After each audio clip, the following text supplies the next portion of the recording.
bear hunting skiff has to be set up a certain way. It can't be a rubber dinghy. It can't have a tiller handle. It can't have a two-stroke engine. It can't be flat bottom. It has to be exactly like this boat. This boat is heavy enough to be seaworthy. It's got a nice V hull, so it goes through the waves really well. But it's light enough to push it with a relatively small four-stroke engine. That one's got a 60 horse Yamaha on it. It has to be Yamaha, there's no alternatives. It has to be four-stroke because they're quiet, super quiet, fuel efficient.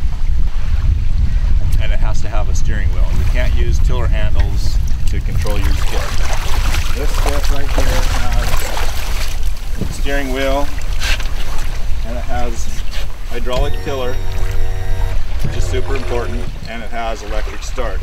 The steering wheel is important because you cannot glass and look for bears while you're hanging on to a stick behind you as the motor rattles and shakes and your binoculars rattle and shake. It just doesn't work. The hydraulic tiller is important because when you're bear hunting with a skiff like this, a lot of the stock, the big majority part of the stock you're going to do in the skiff. As you're approaching the bear, you know, you're trying to get downwind, you're trying to get close to the beach so you can get out, finish the stock on the beach and shoot the bear. Well, there's rocks all over the shore.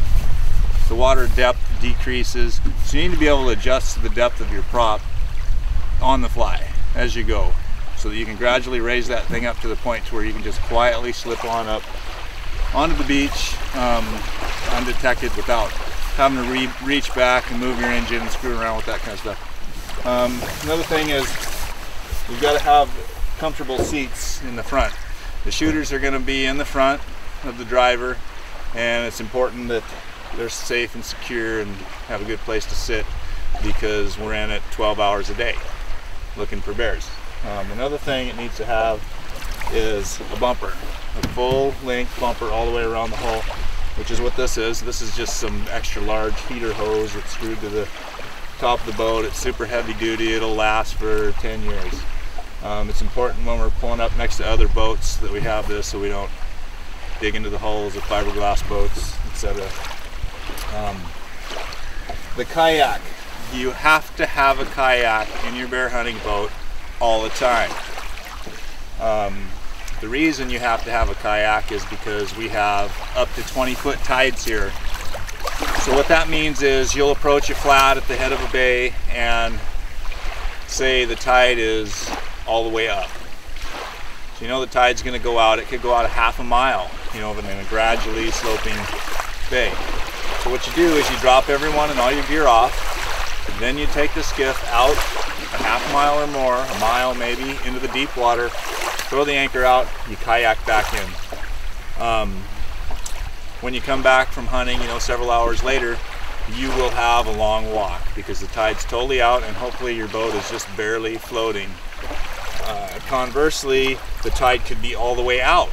So what you do then is you will take your skiff right up to dry land, put the anchor out, and you will carry the kayak all the way to tree line. You'll tie it to a tree. When you come back, your skiff will be a half mile from shore. It'll be way out on the flat, and there's no possible way to get it without a kayak. So you kayak out, get the skiff, run it back into the shore.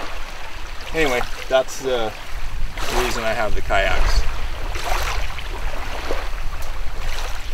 You saw the anchor rope, you saw that when I came in, and what that's good for is short-term anchoring your skiff.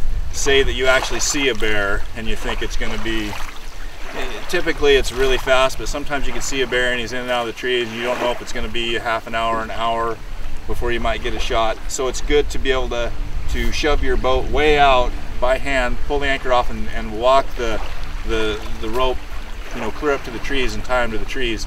So that way if the tide's coming out or if the tide's coming up, the thing will be safe. If the tide's going out, hopefully you can push it out far enough that it won't be dry when you get back. So it's important to have a long anchor line, and it's important to have a kayak because otherwise you're going to swim through your skiff.